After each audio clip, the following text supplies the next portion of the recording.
We're going to talk about mentoring matters.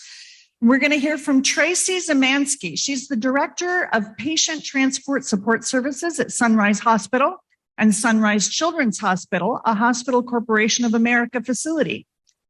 Tracy is known for her ability to network, motivate, and solve problems. She's a member of the American Hospital Association and a volunteer with Musicians on Call, bringing the healing power of music to the bedside of patients since 2018 as a result of Musicians on Call's response to the Route 91 shooting in 2017, where Sunrise Hospital treated 212 patients. Tracy began her career working in the medical staff office as a credentials coordinator in 1990. She served as president of the Nevada chapter of Medical Staff Services for 2 years. She joined Sunrise Hospital in 2005 as an executive assistant in the HR department. Over the past 17 years, Tracy has received several promotions by taking on many leadership challenges. Her first passion is people, particularly the unsung, unpaid hospital volunteers. Tracy graduated cum laude from American Intercontinental University in 2014 with a bachelor's degree in business administration with an emphasis in human resource management. She resides in Northwest Las Vegas with her husband, Paul, and together they have 2 grown sons, a daughter, 7 grandchildren, another due in January. And when Tracy isn't working, she enjoys spoiling her grandchildren, camping, fishing, four-wheeling, going to country festivals, and traveling with her husband. Tracy, come on and tell us about mentoring.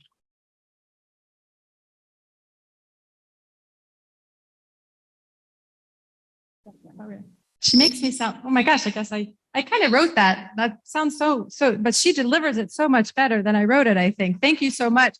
The one thing I will say is after listening to Rhonda's beginning speech is that I want to be her. And when I was a little girl, I wanted to be Tracy. So I always grew up wanting to be a flight attendant because I wanted to travel. However, interesting is I always grew up with really thick thighs and thought that I wouldn't fit through the aisles. And that was back in the era where you had to be a certain look to be a flight attendant. So I put that on the back shelf. And then I wanted to be a stenographer, a court reporter, because I'm innately nosy. And I wanted to know the story before everybody else did. So I do want to say, first of all, I am extremely nervous. I am not when I get, and my anxiety tends to, my voice will quiver, my tears will flow. So just bear with me. It is a reactionary thing. So it is not a bad thing. Okay. So just laugh me off and try to find my jokes funny and we'll be totally okay. I will get used to it and we're good.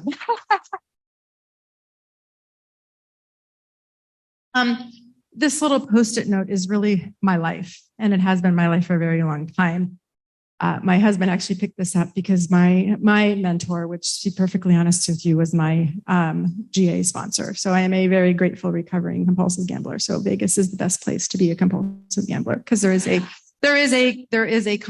meeting every hour on the hour. But I grew up in rural Ohio, a little town called Malvern, 900 people to this day, kindergarten through 12th grade is still in the same building. 1 stoplight that flashes and 8 churches and 9 bars, just to put that in perspective. I relocated to Las Vegas in 1987 with my husband who joined the Air Force and immediately kind of immersed myself into, let me back up. I'm so sorry. I'm divorced family. My mom and dad were divorced when I was a baby. In fact, my official legal name is Teresa, Terresa. They named me after my father, whose name is Terry, but my mother purposely put Tracy in parentheses on my birth certificate because she knew that they were headed for divorce and didn't want my nickname to be Terry. Okay, so just to show you the type of that just kind of sets the stage for everything going on in my life. When I was 12 years old, my rock, the man who really helped to define me passed away at 42 years old, who was my stepfather.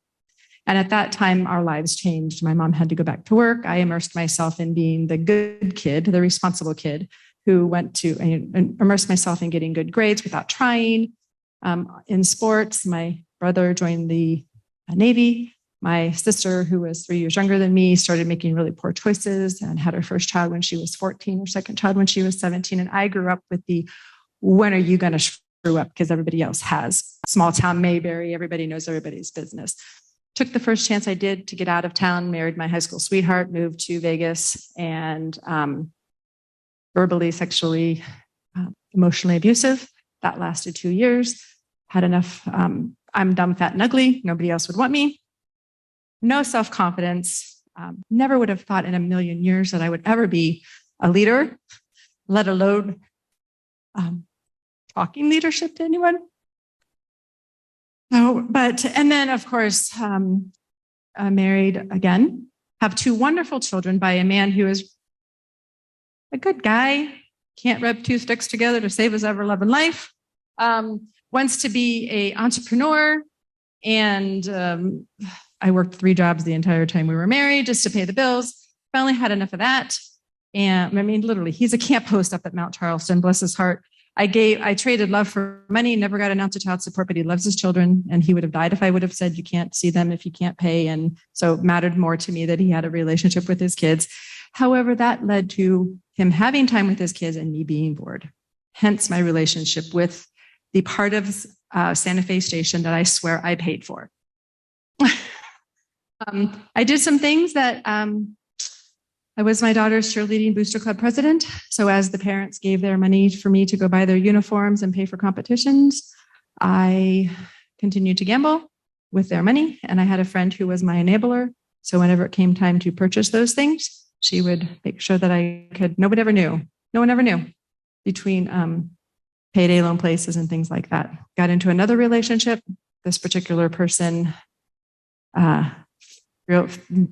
figured out what I was doing, said, oh, once an addict, always an addict. You're never going to get better.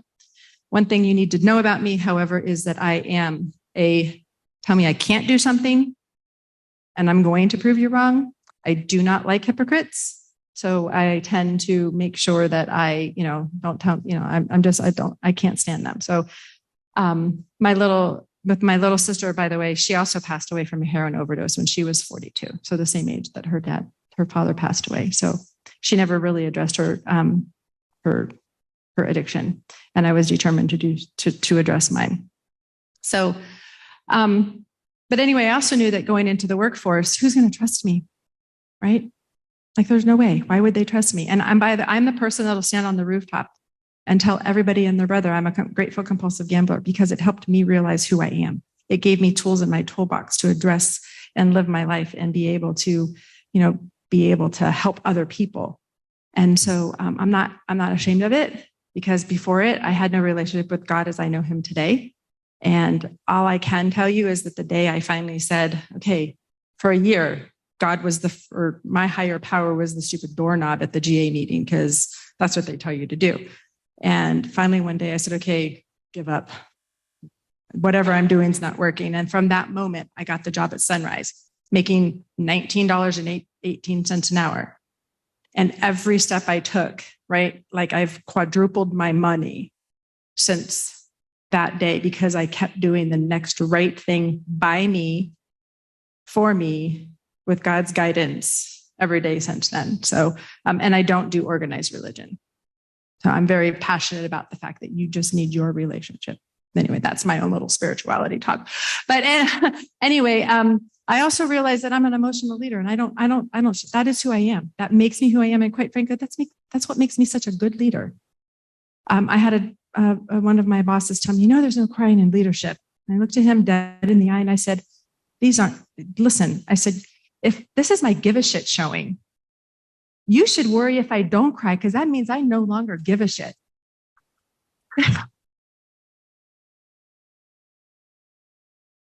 And he stopped worrying about that, right? And that's why I say full disclosure. If I cry, and I would tell people, do not be afraid to have the tough conversations with me because I shed a tear. Sometimes it's because you have to have the conversation. I let you down, and I don't ever want to let you down. So that's a big deal. But also, I'm kind of old school, right? I'm a Generation Xer, and I am right at that era where, do you have to have a degree? Like, come on, the more degrees you have, the less common sense you have. I grew up from that. Like the more smarts you got up here, less the common sense goes that your brain can only handle so much, right? So something's got to give. So your common sense goes, I've sat in boardrooms and I've had to tell highly educated PhD people how to replace a page of a binder to put a new page in, like step by step, do it for them because they couldn't figure it out. It was mind blowing to me. So anyway, finally had to succumb and give in to this whole degree thing because I had an amazing CEO. Her name was Sylvia Young, and she is actually now a president of a division in Colorado who said, if you're going to be a manager at my hospital, you have to have a bachelor's degree. And if you're going to be a director, you have to have a master's. So she set the stage and I kept trying to fight it. And I fought it because again, you're not going to tell me. And 2 years after being hired, I applied for the job of the volunteer director, and they brought on somebody who had that master's degree. A year later, they fired her because she ran off all the volunteers. And they said, do you still want the job? And I said, absolutely, right? Because guess what? Directors get a 10% bonus every year when we do all of these little boxes, if we make all of the budget and all that kind of stuff. So I'm like, this is awesome, right? No, they gave it to me, but as a coordinator because I didn't have a degree. So I was like, all right, you know what? I'll just take it. I'll learn. It's a great stepping stone, right? So then they said, hey, you're over volunteers. You're doing such a great job, right? And volunteers were ages of 15 to your seniors. So they said, you're doing such a good job with those volunteers and you're really good with old people, right? Those volunteers. And they're having the PBX operators are primarily women who used to work for the phone company at a time when Sprint did this big, huge layoff. So they all came over to Sunrise Union Company. They were making really best paying PBX jobs in the entire city, but they did not like their director because he was public safety director who came from a military background and he was just very regimented and it was not working out very well. So they gave me PBX, but supervisor, because guess what? Didn't have the degree.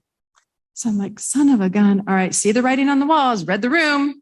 I ain't getting anywhere with this woman. Got to go do what I need to do, right? So I enrolled in American Intercontinental because I do not take tests well. And they're one of the few colleges, very expensive, but they don't take tests. You just write a lot of papers. 2.5 years, put my entire life on hold, new married, and everything. And I got my 4-year degree done in 2.5 years. And so, thank you. Took over the courier service, they made me a manager, and the CFO said I applied for a job as the senior HR business partner. CFO called me in his office. What are you doing? I go, well, what do you mean? Like, I can't go anymore within the company. And he says, you have an operational brain. Why in the world are you wasting your time in HR? Now, mind you, I've never had a mentor. I've never had somebody like come and say, this is what you're good at. This is, so here's this person who just out of random, I don't report to him. There's not any part of me. And he noticed something in me. And so he said, what about patient transport? And I'm like, well, they already have a director. He goes, for now, just hang tight. You never know. Right. And he says, and in the meantime, you're doing so well. He goes, I'm going to put you in that manager director program or the director bonus program. I'm a manager. He goes, but I'm going to put you in that and you're going to get that bonus as if you were a director, because he saw that in me. And so 6 months later, they filed the male director that was over transport for doing things that I can't really repeat in this room, but they were very inappropriate. Just those guys, they just can't keep it together, can they? And I have been over the patient transport department since 2016, and I absolutely love that job. It's gotten me, I've learned a lot. But I will say that had I had a mentor from day one, my lack of confidence, my lack of self-esteem, I think it would have definitely made a huge difference in some of the decisions that I made, and maybe the speed. I have to give HCA credit because now they have a full-on mentoring program, and they have Leadership Development Institute classes for people that start off as supervisors. And so I'm glad that they have kind of, with as big as they are, because they are the largest for-profit healthcare entity in the entire country, or in the entire country. So I did enroll in that master's program. However, life changes. My husband's a little older than I am, and he's retiring at the end of this year. And I thought to myself, okay, I really have reached a goal that I never thought I'd reach. I'm a director. Do I really want to go be a vice president of operations? Do I really want more? I don't know. Remember, I like to camp. I like to hunt or fish. I like to go to country festivals. I like to spend time with my husband. Like, I finally read my picker finally got fixed, and I want to spend the rest of my life doing stuff with the man that, like, he loves me for me. Like, he gets me, you know?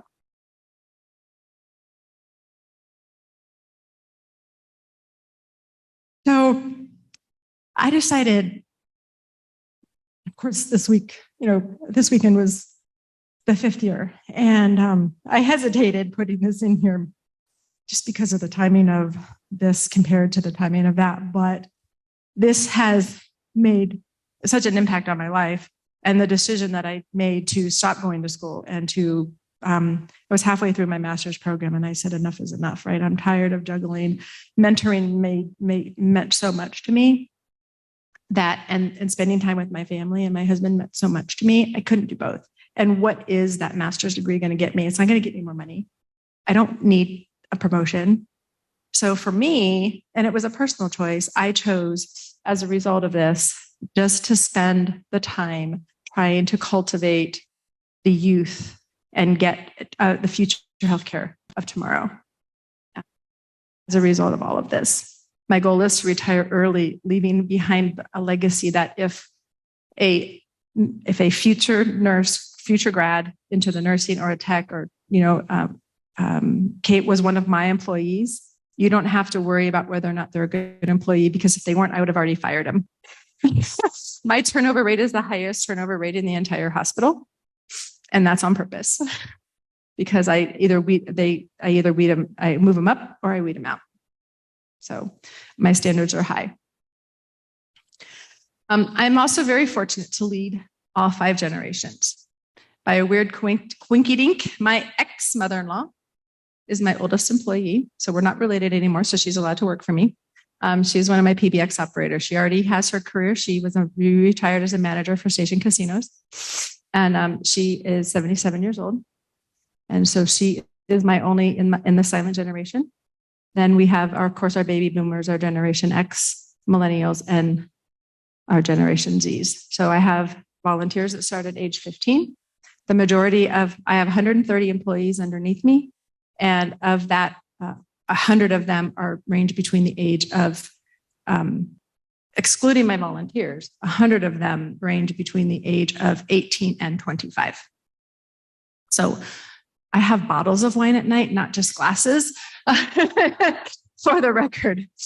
So some of the things that I thought it was interesting that you kind of you'd mentioned generations just a little bit, but regarding this, the silent generation, they do label the younger generations as lazy, and they're not. But the baby boomers, and this is funny, my husband's a boomer, I'm a Generation X. So we debated some of these points. He did not like this more, that the Generation X's are more ethnically diverse than baby boomers. He did not like me putting that on that slide. It was a point of conversation. It was funny. But I also thought it was really interesting that Generation X are the least talked about generation out there. If you notice, everybody says boomers, and then they talk about millennials, and then they talk about Generation Z, but they skip right over Generation X. And I can only speak personally. All of the issues that we are having with the generation millennial, and I call them issues, I'm a mentor, I firmly can tell you, like, they're driving me crazy. Millennials and Generation Z are because of Generation X, okay? We were latchkey kids. I mean, our parents went to work, we were 8 and 10 years old, and they said the door is locked, your sandwich is in the fridge, get your homework done, take your bath, right? And I'll see you in the morning, good night, and I love you, right? We had to figure it out. Mom said, here's $20 or $5, go get me a loaf of bread, pack of cigs, and a 2-liter Pepsi. It wasn't soda, because I grew up in Ohio. We actually called it what it was. And it was pop. So that was what we did. And so what did we say? We said, we don't want our children to have to go through anything like we went through. So we're going to hold their hand and guide them through the rest of their lives, and we're going to make it easy for them. Millennials, I can deal with them. They at least can listen, okay? They're at least sponges. Generation Z, I'm glad I'm glad I chose this topic because at least it helped me understand a little bit of things that I didn't. I just was ready to pull my hair out. The most important thing that I think we all need to put in perspective when we are trying to mentor Generation Z is to remember that only 38% of Generation Z have a person at home that models good behavior and good relationships. And they want a mentor. The problem is that when they're given a mentor, they're also resistant to the advice of the mentor because they don't know how to receive the advice. Because they're told, now, honey, you only work when you need to work. And listen, I have a manager right now who I promoted to a manager who is absolutely positively not working out because he didn't have to work until he was finished with his degree, until he was 20 years old. So he never had to put himself through school. And I'm like, I realize it. I have 3 people that are in leadership positions. The other 2 had to figure out, they put themselves through school. They did everything they had. And they're doing great. But whose mom said, no. It's a regret. But I think don't give up. Okay. Just don't give up. Some of the best things that we're doing right now in my departments is that it's usually a generational difference that's causing the conflicts. So we have meetings in my office. I give each person an opportunity to voice what their concern is. They each, this person can say what their problem is to this person. They get to rebuttal. They get to say what their person is. They get to rebuttal. We usually leave. Everybody's happy. And now we all understand what each person needs. No lie, my last staff meeting, I asked everybody to write on a piece of paper what motivates them. And I stood at the door as they handed in the papers. Only 2 Generation Z employees had anything written on their paper. All of the Generation Zs, but 2 people turned in an empty piece of paper. I don't even I'm begging them to tell me how to get through to them. And they're not even telling me. So but I'm going to keep chipping away at it, So I'm going to get to know them all on a one-on-one basis. Live in the why and why the why, not the why not. Okay. Gone are the days where we can say, because your mom said so, because I'm the boss and I say so. They are motivated by the why, even as a patient transporter. It's really important that they understand the why. Make them so I try to make it so that they feel that they're taking care of their grandmother, somebody that they really care about, and turn it around like that and hold them accountable. They're not used to getting disciplined. Mommy and daddy don't spank them, right? So I'm very strong on the disciplines. That's why I'm that turnover rate. And it's funny when mommy and daddy work at the hospital and all of a sudden their child's getting fired. And then they try to call me and I ignore the call because it's none of your business. But I do believe in the Oreo cookie method is what I call it, right? So if you're going to compliment or you're going to discipline, try to find something, especially when you're first starting, make sure you find something good. Everybody does something good. There's something good in everybody. And so try to make sure that they know what their strengths are, as well as the stuff they need to work on. Spend some time getting to know them and don't be afraid to lose them. This happened to me. I applied for a job in Tampa. I was fed up. I had asked for help. They weren't giving it to me. I applied for a job in Tampa. I got as far as the interview. They flew me to Tampa. HCA does not do that unless they are serious about hiring you. And a month later, I got the canned rejection letter. I am convinced my CEO blocked it because he was mad that I applied and I didn't tell him I was applying. I'll never know because at this point, it doesn't matter, right? They had just had a hurricane last week, so everything happens for a reason. That's kind of how I looked at that, truly. But I'm not afraid to lose my staff. In fact, nobody should ever, I tell my team, no one should ever aspire to be in my entry-level positions as a career. I want you to move on, and I'm going to help you move on. A good mentor, they model the behavior they wish to see from others. They teach that mistakes are not mistakes if they learn from them, they're lessons. I tell them that every day, right? A mistake is not a mistake if you've learned from them, it's a lesson. And they really seem to grab onto that. Ensure that the mentees don't let their past define their futures, right? Become successful in spite of your situation, not because of them. When somebody puts a roadblock in your way, choose a different road. Like that was my most, I spent the first, I hated medical staffing. I'm not a paperwork person. But when I grew up, you waited, you found that perfect job you loved along the way. You didn't just go not work until you found the perfect job because you didn't know what the perfect job was. Teach how to reinvent themselves, right? And then teach the how. This is a GA term. So be honest, open, and willing. So they have to be honest. Like they have to own their mistakes. They're not good at that. They're really good at pointing fingers and deflecting. Okay. Then they have to be open. They have to be open to listening to you, like truly listening to you. And then they have to be willing to try the things that you're asking them to do. Provide guidance towards daily self-evaluations. Every day, on my way home, my radio is turned off and I evaluate my day. Who did I talk to? How did I talk to them? Do I owe somebody an apology? Could I have done better? Right? Who didn't I guide that I probably should have? And I make my list for the next day. And then I teach that into my staff. And then probably one of the most important ones is promote self-awareness. 95% of people think they are self-aware, but only 15% of the people are. And the biggest compliment that I ever got from somebody, and I would say in the last I've been there for 17 years, and it's only been within the last 5 years that I truly believe that I am good at my job,